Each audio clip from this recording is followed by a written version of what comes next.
પરંતુ સંતે એમના ગ્રંથોમાં લખ્યું છે હરિચરિત્રામૃતમાં કે મોટા મોટા પરમહંસે જેવો લાભ નહીં લીધો હોય ને એવો લાભ આ રતાબસિયાને શ્રીજી મહારાજે આપેલો. ગઢડાની બજારમાં જયારે મહારાજ નીકળે ત્યારે રતાબસિયાના ખભે હાથ મૂકીને હાલે, જેમ બે મિત્ર એકબીજાને ખભે હાથ મૂકીને ચાલતા હોય એવી રીતે મહારાજ આ રતાબસિયાને બધું સુખ આપતા. એને પૂછતા મહારાજ કે તારે કઈ વસ્તુ જોઈતી કરતી હોય કહેજે, અમે તને આપશું. ત્યારે રતાબસિયા આમ પાછો હોશિયાર હતો એટલે એ વાત કરે કે મહારાજ તમારા કરતા કંઈક અધિક દેખાશે આ દુનિયામાં ત્યારે એ વસ્તુ હું તમારી પાસે માગીશ, બાકી અત્યારે મારે કઈ જોઈતું નથી. મહારાજ યાર લાગે છે ગાંડો, પણ જે સમજવાનું એ સમજી ગયો છે. તો આવી પ્રકારે આ મહારાજે એને સુખ બધા આપેલા. તો આવી રીતે એક થોડોક સંબંધ થયો એને વન વિચરણની અંદર. એની અંદર તો આ મનુષ્ય દેહ કરીને સાક્ષાત પૂર્ણ પુરુષોત્તમને એને યોગ થઈ ગયો. જેમ વંશીપુરનો જે રાજા હતો એ પણ એવું કહેવાય છે કે બીજા જન્મની અંદર મોરબી પાસે માળિયા ગામની અંદર જન્મેલા અને એને પણ આ સત્સંગનો યોગ એ થઈ ગયેલો. આગળ જતા સેવકરામની વાત આવશે તો એ સેવકરામ એને મહારાજની પાસે મહિનો પોતાની સેવા કરાવી તો પણ વર્ણી એને પોતે ભૂલ્યા નહીં અને અંતે એનો બીજો જન્મ એ આવી રીતે ભાલની અંદર જિંજર ગામ છે ત્યાં ખોડાભાઈ તરીકે થયો અને એને પણ સત્સંગનો યોગ પ્રાપ્ત થઈ ગયો. તો જે કોઈ વર્ણીની પાસે આ વન વિચરણની અંદર આવ્યા દરેકને મહારાજે પોતે પોતાની પાસે ખેંચી લીધા. તો આ ભગવાન અને સંતનો અલ્પ સંબંધ જો આપણને થઈ જાય તો પણ એ પોતે આવી દયા કરી અને આ ભવબંધનથી આપણને મુક્ત કરતા હોય છે. એટલે અહીંયા લખે છે કવિ કે વૃષસ્તુત હરિ છે કૃપાળુ કેવા, અવર ન કોઈ દયાળુ દેવ એવા, અગણિત અઘટાળી મોક્ષ આપે, કરી નિજ દાસ અનેક કષ્ટ કાપે. કે આ વૃષસુત એટલે કે ધર્મના પુત્ર શ્રીજી મહારાજ એ જુઓ તો ખરા કે કેવા કૃપાળુ છે, કેવા દયાળુ છે કે એના જેવા કોઈ દયાળુ આપણને આ દુનિયામાં દેખાતા નથી. અગણિત અગ ટાળી મોક્ષ આપે, આપણા અગણિત પાપ એને ટાળીને આને આ દેહ આપણને મોક્ષ આપે એવા આ પોતે ભગવાન આ ધર્મના ઘેર પ્રગટ થયા છે. ત્યારે મહારાજે આ વન વિચરણની અંદર આ પણ વાત આપણને સમજાવી કે એને કેન પ્રકારે એમના અલ્પ સંબંધની અંદર જો કોઈ પણ વસ્તુ આવી જાય, કોઈ વ્યક્તિ આવી જાય તો એનું પણ કલ્યાણ એ થઈ જાય. એકવાર દેવળિયાના મોડજી દરબાર એ ગોપ ગામથી એક કેરી લઈ અને મહારાજની પાસે ભેટ ધરવા આવ્યા. રસ્તાની અંદર આ ગામ આવ્યું ને એમાં કેરી જોઈ એટલે એમણે ખરીદી અને પછી મહારાજ જ્યાં બિરાજમાન હતા ત્યાં જઈને એમને અર્પણ કરી અને મહારાજને કહ્યું કે આ મહારાજ કેરી જમી અને તમે એનો ગોટલો મને પાછો આવજો. મહારાજ કે ગોટલાનું શું કરશો? કે મહારાજ હું આ ગોટલો છે ને એને લઈ જઈને મારા ઘેર વાવીશ અને એમાંથી જે આંબો થાય તમારું પ્રસાદીનો કહેવાય ને કે તમે ચૂસેલી કેરીના ગોટલામાંથી આંબો થયો એટલે એના બધા ફળ જે કંઈ થશે એ પણ બધા તમારી પ્રસાદીના અને એ બધું અમે જમશું. ત્યારે મહારાજે કહ્યું કે હવે આ ગોટલો છે ને એમાંથી આંબો થાય એવો રહ્યો નથી. એનું કારણ શરીર બળી ગયું કે અમારા યુગની અંદર એ આવી ગયો. હવે કેમને એને બીજો જન્મ આવી રીતે પ્રાપ્ત થવાનો આવો ઝાડનો અને ખરેખર એ જઈને વાવ્યો તો 6 મહિનાની અંદર એ છોડ એ સુકાઈ ગયો. અને આ રીતે મહારાજે સમજાવ્યું કે આવો એક વૃક્ષનો દેહ અથવા તો આવી રીતે ફળનો દેહ એ પણ જો આ ભગવાન સંતના યુગમાં આવી જાય તો પણ એનું કલ્યાણ થઈ જાય. એકવાર શ્રીજી મહારાજની પ્રસાદી એક ભેંસે ખાધી તો ભેંસ ગઢડા પહોંચી ગઈ. ભેંસ એનો ખીલો છોડાઈને બીજે ગામથી ગઢડા પહોંચી ગઈ. તો આ ભેંસને પણ સંસ્કાર એ બધા લાગતા હોય છે. તો આ ભગવાન સંતનો સંબંધ એવો છે એના શરીરમાંથી જે કિરણો નીકળતા હોય ને આપણી ઉપર અસર કર્યા વગર રહે નહીં. જેમ આ લોકમાં આપણે જોઈએ છીએ કે એવા બધા ઝેરી વાયુ હોય એની પણ આપણી ઉપર અસર થતી હોય છે. તો આવા દિવ્ય કિરણોની અસર ના થાય. થોડા વર્ષો પહેલા ભોપાલમાં પેલો ગેસ છૂટેલો યુનિયન કાર્બાઇડમાંથી તો કેટલાય બધા નૂતેલા તે ઢાળી દીધા, જાગ્યા જ નહીં બિચારા. હવે એવા ઝેરી વાયુની પણ અસર થતી હોય છે. રશિયાની અંદર ચેર્નોબિલની અણુ ભઠ્ઠી તૂટેલી અને જે બધો અણુનો કચરો બધો બહાર ફેલાયો તો હવે કિરણો તો બિચારા જડ હોય, આંખે દેખાય એવાય ના હોય, છતાં કેટલા બધા માણસ અપંગ બની ગયા મરી ગયા. તો આવા બધા ઝેરી વાયુઓની ને કિરણોની અસર થતી હોય તો આ ભગવાન અને સંતના શરીરમાંથી પણ જે દિવ્ય કિરણો નીકળતા હોય છે ને એ પણ અંદર આપણું બધું સર્જરી કરતા હોય છે. અત્યારે તો લેઝર ટ્રીટમેન્ટ આવી ગઈ છે ને, એમ કિરણ ફેંકીને બધી પથરી કાઢે છે. એમ ભગવાન ને સંતની તો આ લેઝર ટ્રીટમેન્ટ વર્ષોથી ચાલે છે. એમની તો આવી પ્રકારે આ સંબંધની અંદર આવવાથી આ બધા કાર્યો એ ઘણા બધા એ અનેક લોકોના થયેલા છે. તો કોઈ પણ રીતે આ ભગવાન સંતનો સંબંધ થાય તો આ જીવનું કલ્યાણ થતું હોય છે. માટે એવા સંબંધની અંદર આપણે બીજાને પણ લાવવા. હમણાં 9મી ઓગસ્ટથી સ્વામી આવે છે અને 12 દિવસ રોકાવાના છે તો કેટલાયને આવે સંબંધ કરવાની આપણને તક મળી છે તો એને અહીંયા લઈ આવવા. ભલે સ્વામીના દર્શન કરશે તો પણ આવી રીતે એના જન્મોજન્મના પાપ ટળશે અને આ બીજા જન્મે અથવા તો આને આ જન્મે પણ એનું કામ એ નીકળી જાય. કારણ કે આ ભગવાન સંતનું કામ એવું છે એનો તો ઘણી વાર દ્રોહ કરો તોય કલ્યાણ થાય અને આવી રીતે એનું સારું કરો તોય કલ્યાણ થાય. 2 ધારી તલવાર સ્વામી કહેતા કે આ ભગવાનને સંતની તલવાર કેવી છે, બે ધારી, એ અંદર જાય તોય વાગે અને બહાર ખેંચે ને તોય વાગે. તો એમ ભગવાનને સંતનો કોઈ દ્રોહ કરે ને તોય એનું રૂડું થઈ જાય. એકવાર મહારાજના સંતો ભિક્ષા માંગવા ગયેલા અને એ વખતે એક બાઈ ગામની અંદર હશે ને બહુ દ્રોહી સ્વામિનારાયણની, અને સાધુને જોવે ને ગાળો દેવા માંડે, અને એ રીતે આવી બધી પ્રકારની એની પ્રવૃત્તિ ચાલુ જ રહે. સંતો તો ભિક્ષા માંગતા માંગતા એનું ઘર આવ્યું તે ત્યાં આગળ જઈને આલેખ લગાય કે નારાયણ હરે સચ્ચિદાનંદ પ્રભુ. અને આ રીતે સાધુઓની આ વાત સાંભળી અને ઘરમાંથી એકદમ બધી અપશબ્દો બોલવા માંડી, પણ સાધુઓ ખસ્યા નહીં. કારણ કે સાધુને તો મહારાજે આજ્ઞા કરી છે કે ગાલી દાનમ તાડનમ છે, તમને કોઈ ગાળનું દાન આપે તો પણ તમારે એ લેવું, એટલે એ પણ અમે તો લઈએ, ભલે ને ગાળો દીધે રાખે, પરંતુ સત્સંગ કર્યા કરી સાધુ પાછો પડે નહીં. તો આવી રીતે સાધુએ ત્યાં આગળ ઉભા રહ્યા એટલે બાઈ વધારે અકળાઈ અને કંઈક ચૂનાથી પોતાનું ઘર ધોળતી હતી પોતું લઈને. તે છૂટું પોતું સાધુની જોડીમાં ફેંક્યું દૂરથી. તે જે કંઈ અનાજ લીધેલું જોડીનું એ બધું બગાડી નાખ્યું. પણ સાધુઓ પછી આ પોતું આવે તે પોતું લઈને નીકળી ગયા. એમને એમ કે આ ભિક્ષામાં આવ્યું છે તો આને આપણે લઈ લઈએ. અને એ ગયા ત્યાં આગળ. પછી ગામની બહાર તળાવ હતું, ત્યાં આગળ પેલું કંતાનું પોતું છે ને એમણે ધોઈ કાઢ્યું તળાવની અંદર, અને એમાંથી જે બધા રેસા નીકળ્યા ને એની સુંદર આમ સાંકળીઓ જેવી સરસ દિવેટો બનાવી, અને દિવેટો દ્વારા પછી એમણે મહારાજની આરતી કરી. ત્યારે મહારાજે પૂછ્યું કે આ બધી સુંદર દિવેટો આવી સરસ ક્યાંથી લઈ આવ્યો તમે? મહારાજ આ તો કે ભિક્ષામાં આવેલી છે કે. મહારાજે તો કહ્યું કે આ દિવેટો ભિક્ષામાં કેમ નહીં આવી?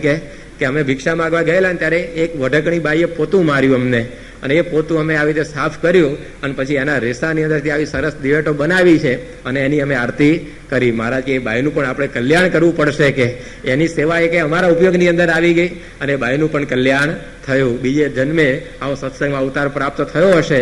તો આવી પ્રકારે ભગવાન સંતનું કાર્ય હોય છે કે એના દ્રોહ કરનારાનું પણ એ પોતે ભૂંડું કરે, કંઈક સેવામાં આવે તો એ સેવાના કરનારાનું પણ ભૂંડું સારું થઈ જાય. એકવાર યોગીજી મહારાજની થૂકદાની કોઈ લઈ ગયું, ચોર આવી અને યોગીમાની થૂકદાની ઉઠાવી ગયો.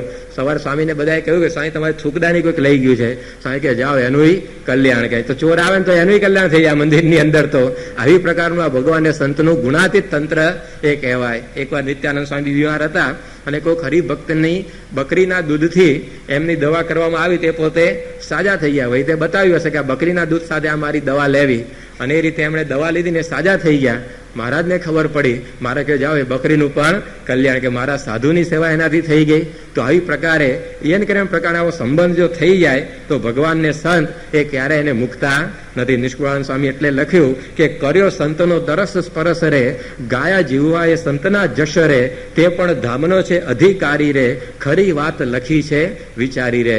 કે આવા સંતનું દર્શન થયું, એનો સ્પર્શ થયો, એના ગુણગાન ગાયા, આવી પ્રકારે એની જો સેવા થઈ ગઈ તો એ પણ નિષ્કુળાનંદ સ્વામી છે કે અક્ષરધામનો અધિકારી. આ નામની ભણક જેને પડી રે તેની અક્ષરપોળ ઉગડી રે. નિષ્કુળાનંદ સ્વામી કહે છે કે સ્વામિનારાયણની આમ ભણક પડે, આમ સ્પષ્ટપણે સ્વામિનારાયણ શબ્દ સંભળાય નહીં, પણ આમ સ્વામિનારાયણ કોઈક બોલ્યું એવું પણ એને જો થાય ને તો પણ એની અક્ષરપોળ ઉગડી જાય. આજે તમે બધા પદયાત્રા કરીને ધૂન કરતા કરતા અહીં આવ્યા છો, એની અંદર જેના નામે આ સ્વામિનારાયણનો મંત્ર પડી ગયો ને એ બધાના અક્ષરધામનો માર્ગ એ ખુલ્લો થઈ ગયો ને એનું પુણ્ય એ તમને બધાને પ્રાપ્ત થશે. ત્યારે આ ભગવાન અને સંતની જીવો ઉપરની કૃપા છે કે એનો આવો સંબંધ થઈ જાય તો પણ એ ક્યારેય એને મુકતા નથી. તો આવી રીતે આ સિદ્ધ વલ્લભ રાજા એને પણ આવો બીજા જન્મે સત્સંગનો યોગ પ્રાપ્ત થયો અને એ પોતે આવા અદ્ભુત સત્સંગી એ પોતે બનેલા. અને ત્યાર પછી વર્ણી હવે ત્યાંથી આગળ નીકળી ગયા સિદ્ધ વલ્લભ રાજાના રાજ્યમાંથી, અને ફરતા ફરતા એ વર્ણી પછી વનની અંદરથી પસાર થતા હતા.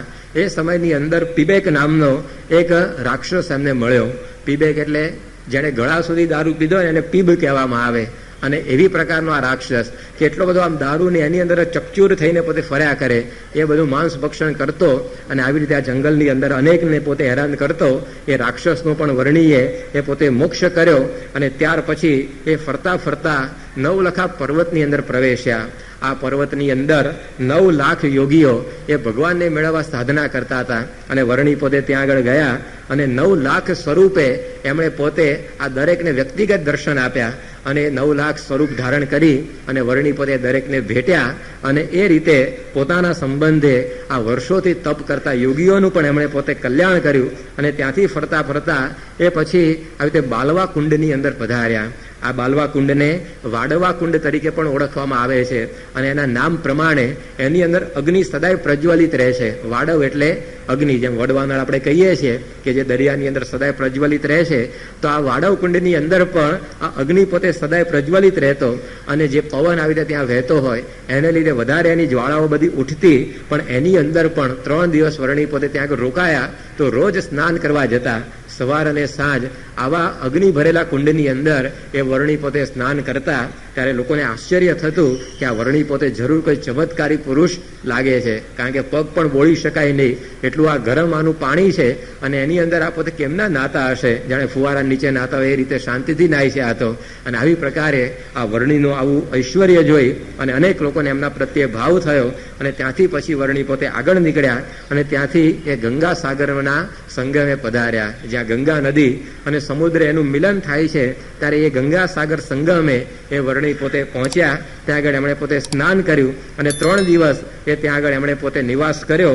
ત્યાંથી પછી એ પોતે કપિલ આશ્રમની અંદર પધાર્યા કે જ્યાં કપિલદેવ ભગવાને એ પોતે આવી રીતે પોતાનો નિવાસ કરેલો એવા પવિત્ર સ્થાનની અંદર એ વરણી પોતે રહ્યા અને ત્યાં આગળ ઊંડા ધ્યાનની અંદર ઉતરી ગયા. આપણા ભારતીય સંસ્કૃતિની અંદર જે 24 અવતારો છે એની અંદર કપિલદેવ ભગવાનનો પણ એક અવતાર થયેલો છે અને એમની માતાને એમણે જે ઉપદેશ આપ્યો એ ભાગવતની અંદર બહુ પ્રસિદ્ધ છે. જે પ્રસંગ મજરમ પાર્શ્વમાત્મન કવયો વિદુહુ સ એવ સાધુ સુકૃતો મોક્ષ દ્વારમ અપાવૃતમ, કે જીવને મોક્ષનું દ્વાર એવા જે એકાંતિક સંત મળે ત્યારે ઉઘડે છે. આવી જે વાત એમણે કરી છે ભાગવતની અંદર, તો એવા કપિલદેવ ભગવાન એ જે 24 અવતારોમાંના એક એ અહીંયા આવીને પોતે રહેલા અને એની અંદર ત્યાં આગળ એમણે સાંખ્યના શાસ્ત્રની રચના કરી. તો ત્યાં આગળ કપિલદેવ ભગવાનના તપને, એમના જ્ઞાનને પણ વર્ણીએ પોતે અંજલિ આપી અને પોતે ઘણા બધા દિવસો સુધી અહીંયા પોતે આવી રીતે ધ્યાનની અંદર રહ્યા. ત્યાર પછી આ કપિલદેવ ભગવાને પોતે પ્રગટ થઈ અને સ્તુતિ કરી કે તમે હવે ધ્યાનમાંથી બહાર પધારો અને આ વિચરણની અંદર એ તમે ઘણો બધો અધર્મ વધી ગયો છે તેને દૂર કરજો. અને એ ભગવાનની સ્તુતિ સાંભળી અને વરણી ધ્યાનમાંથી બહાર આવ્યા અને ત્યાર પછી એમણે વળી પાછું પોતાનું વિચરણ એ આગળ ચાલુ કર્યું અને એની અંદર એ વરણી પોતે ફરતા ફરતા હવે એક ગામની અંદર પધારી રહ્યા છે. આ ગામની અંદર પાદરમાં જ એક રામજીનું મંદિર હતું. ત્યાં આગળ એક બાવાજી રહેતા હતા. એ રામજીના મંદિરની અંદર નિત્ય બાવાજી પોતે રામકથા વાંચે અને ત્યાં આગળ વરણી પોતે એ નિવાસ કરીને રહ્યા. આ વરણી પોતે જ્યાં આગળ આવ્યા ત્યારે એ વખતે ગામની અંદર એક બીજો પણ સંજોગી બાવો રહેતો હતો. આ જે બાવા હતા મંદિરમાં રહેનારા એ પોતે ત્યાગી હતા, એમણે ગૃહસ્થાશ્રમ એવો કંઈક કર્યો નહોતો, પરંતુ એક બીજો પણ બાવો ગામમાં રહેતો તે સંજોગી હતો, એટલે કે ગૃહસ્થાશ્રમી. અને એની જે 2 દીકરીઓ હતી એ 2 દીકરીઓ પણ અહીંયા નિયમિત રામકથા સાંભળવા રોજ પોતે આવતી. બાવાજી એને કથા સંભળાવે અને આવી રીતે એ કથા સાંભળીને પછી ઘેર જાય સમય થાય ત્યારે.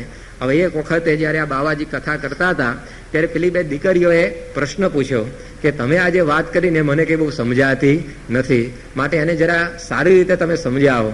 ત્યારે હવે જે બાવાજી કથા કરતા હતા એને પણ કંઈ બહુ સમજાઈ નહોતી એ વાત, એટલે પછી એણે અષ્ટમ પષ્ટમ બધું સમજાવ્યું.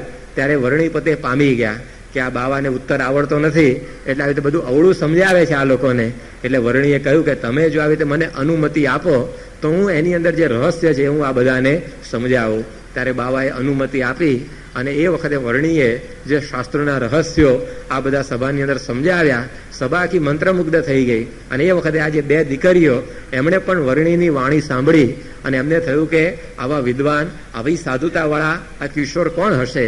જઈને એમના પિતાને એમણે વાત કરી કે આપણા ગામની અંદર જે રામજી મંદિર છે ત્યાં આગળ એક નાનકડા વરણી આવ્યા છે. એમની ઉંમર બહુ નાની દેખાય છે પણ બહુ ભારે શાસ્ત્રવેત્તા છે અને જે કંઈ અમે પ્રશ્નો પૂછ્યા એ બધાને અમને સંતોષ થાય એવી રીતે એમણે ઉત્તરો આપ્યા છે. તો તમે પણ એમના દર્શન કરવા માટે જઈ આવો.